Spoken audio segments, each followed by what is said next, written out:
Halo teman-teman, kembali lagi di channel YouTube Ana Agung Dwi Arsana. Sekarang saya punya sebuah TV LED dengan ukuran yang nggak terlalu besar. Dia ukurannya adalah 24 inch LED, mereknya adalah LG, dan keluhannya itu kerusakannya adalah mati total, ya. Jadi kita akan belajar bagaimana mengidentifikasi kerusakan pada sebuah TV LED yang kerusakannya itu adalah mati total. Nah, pertama kita akan coba dulu nyalakan TV-nya, apakah dia benar-benar mati total atau hanya standby, karena sering sekali orang mengatakan bahwa TV-nya itu rusak mati total, tapi ternyata setelah dinyalakan dia lampu indikatornya masih bisa menyala, hanya saja gambarnya dan suara tidak mau muncul gitu ya. Itu artinya kerusakan standby, bukan mati total. Nah, sekarang saya akan tes adaptornya, yaitu adaptor LG dengan tegangan 19 volt ya. Saya akan pasangkan di bagian belakang sini.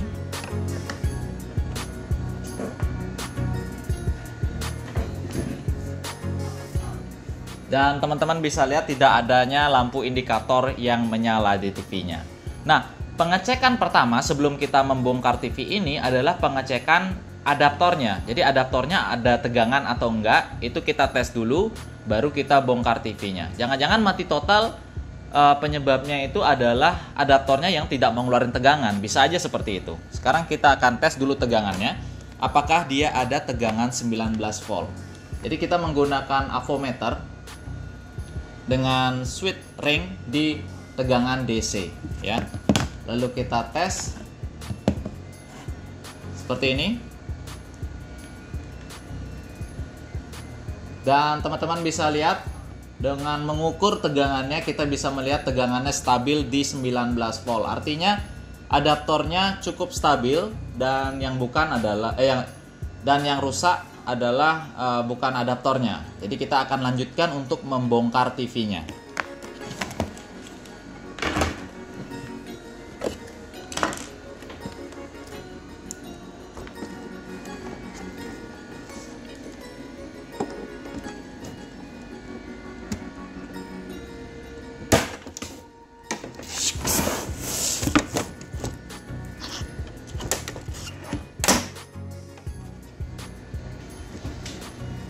Di sini saya melihat ada beberapa ini ya, kayak semut-semut mati gitu. Kalian bisa lihat titik-titik hitam ini adalah semut yang mati di dalam mesinnya. Kemungkinan aja mesin TV ini sampai di mainboardnya ya. Jadi kemungkinan aja TV ini dulunya itu ada semut yang banyak masuk sehingga membuat mesinnya konslet ya. Dan itu sering terjadi pada kapasitor di mainboardnya. Kita bisa mengecek apakah ada bagian yang short atau konslet di mainboardnya dengan menggunakan avometer ya. Di switch ke ring mode dioda di sini. Jadi avometer saya switch mode dioda. Ada lambang dioda di sini, teman-teman bisa lihat. Dan saya akan mulai mengukur di bagian terdekat dengan konektor adaptor. Ini adalah konektor adaptor. Lalu kita akan ukur. Ada masih semut. Oh, laba-laba ternyata. Malah ada yang hidup, teman-teman. Masih ada yang hidup. Jadi kita ukur.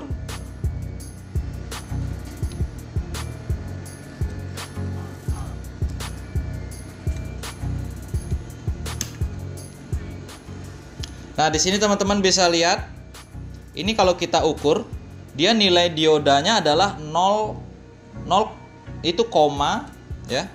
0,000. Artinya itu diodanya kapasitornya itu short ya. Short itu artinya konslet. Dan kapasitor itu tidak boleh konslet seperti ini. Kita akan cek yang lainnya.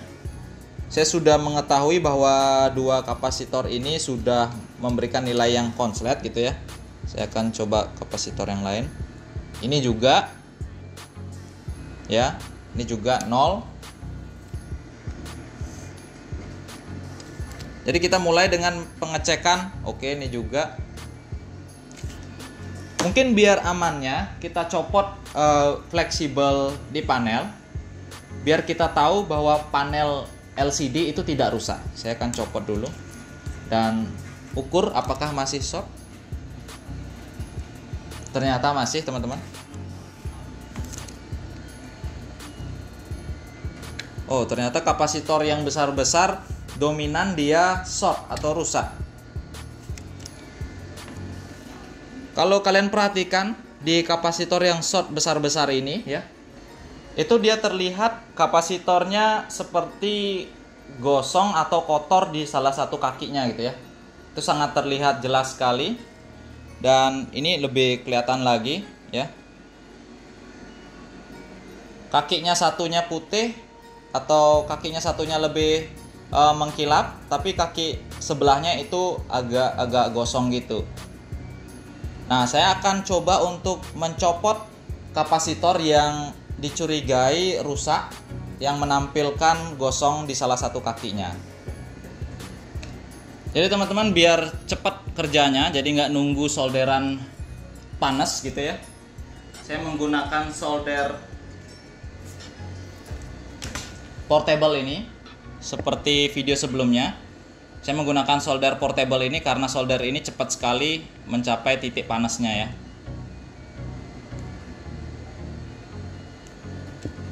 Jadi tiba-tiba aja dia sudah mencapai suhu 300 derajat Celcius tanpa harus menunggu lama. Udah dia 300 dah. Saya akan tambah suhunya jadi 330. Oke. Saya akan copot beberapa kapasitor yang dicurigai. Seperti ini misalkan.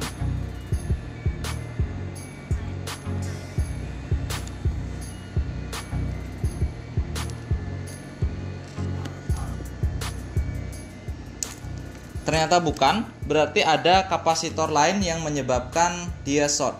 Oke, nilainya masih 0 ya. Dan kita coba copot kapasitor lain yang masih short. Kita lakukan langkah ini sampai kita menemukan kapasitor yang benar-benar menyebabkan nilainya short di avometer ya. Nah, teman-teman lihat udah banyak sekali kapasitor yang saya udah copot-copotin ya. Ternyata nggak ada kapasitor yang short, teman-teman. Jadi cara terakhir saya gunakan cara yang saya jelasin di video sebelumnya ya. Saya menggunakan tegangan disuntik dan juga thinner. Kita oleskan di mainboardnya sehingga akan terlihat bagian mana yang short.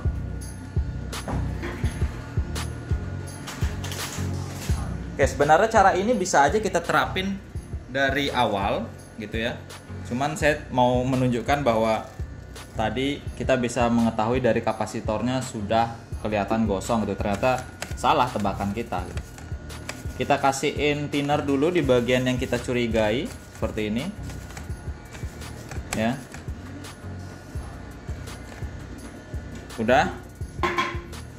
Terus dengan menggunakan adaptor variabel ya, saya setel dia 19 volt, lalu saya suntikan tegangan 19 volt ini ke mainboardnya sehingga nanti bakalan kelihatan bagian yang short. Langsung kelihatan teman-teman. Nih ya.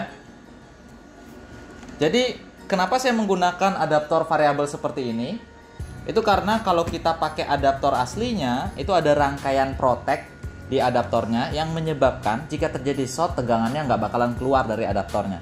Itu adalah prosedur aman di power supply TV agar tidak terjadinya kebakaran gitu. Jadi kita udah tahu kerusakannya ada di sana. Saya akan copot dia. Ini adalah IC regulator step down yang menghasilkan tegangan 12 volt ke layar ya. Saya nggak tahu layarnya short atau enggak. Yang jelas penyuplai tegangan 12 volt untuk layar itu jebol ya. Bisa karena dia mungkin kurang kuat rangkaiannya, ternyata rangkaiannya lemah gitu ya, bisa jadi, atau layar LCD-nya yang short. Jadi saya copot dulu. Dimana saya tahu kok ini IC untuk tegangan panel ya. Rangkaian regulator switching itu identik dengan adanya IC, lalu adanya lilitan seperti ini IC, ini lilitan ya. Seperti itu. Itu adalah rangkaian regulator. Kita akan copot dulu. Ya. Oke, ini dia. IC-nya kecil sekali.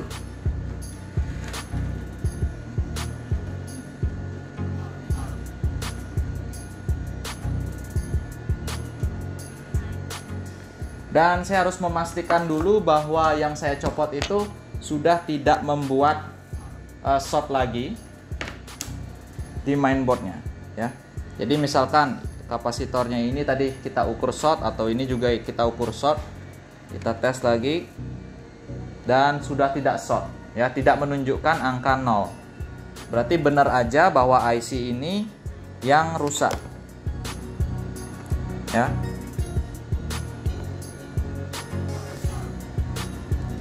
Dan sekarang kita harus mengganti IC itu ke IC yang baru. Tapi kita nggak tahu IC-nya itu cukup kecil dan saya kodenya nggak bisa baca. Beli di mana itu saya nggak tahu juga ya, karena IC-nya kecil sekali. Saya akan mengganti IC kecil itu dengan rangkaian serupa yang ukurannya mungkin lebih besar tapi fungsinya sama. Saya akan rakit dulu dan saya akan berikan penjelasan setelahnya. Nah teman-teman, ini dia hasil modifikasi yang biasanya sering saya lakukan di TV. Kalau IC regulatornya itu saya nggak temu tipenya, saya nggak nemu tipenya apa gitu ya. Jadi saya menggunakan rangkaian step down seperti ini, dan inputnya saya masukkan ke tegangan 19 volt, yaitu sumber di kapasitor yang pertama. Lalu outputnya saya sudah setel dia tegangan 12 volt karena keperluan dari panel LED-nya adalah 12 volt, saya suntikkan dia ke 12 volt gitu ya. Jadi setel dulu 12 volt, terus suntik di bagian output dari induktornya sebelum transistor. Jadi transistor ini atau MOSFET ya, dia berfungsi sebagai switch untuk memberikan tegangan ke panelnya. Jadi mesinnya akan memerintahkan nyala atau enggaknya panelnya gitu. Jadi kita akan coba untuk nyalakan. Semoga aja LCD-nya nggak rusak, sehingga cuma ganti regulator ini aja sudah bisa langsung nyala TV-nya.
Nah teman-teman, itu dia tadi tutorial atau cara perbaikan TV yang mati total. Ternyata penyebab dia mati total adalah sebuah IC switching step down yang hangus gitu ya, jadi short dia.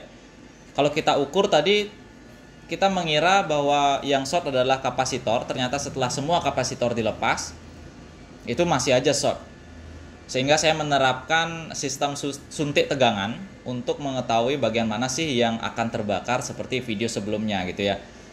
Kenapa saya menyuntik tegangan dengan adaptor lain? Itu karena kalau menggunakan adaptor aslinya dia ada protect, sehingga tegangannya tidak keluar pada saat mendapatkan beban yang short atau hubung singkat gitu.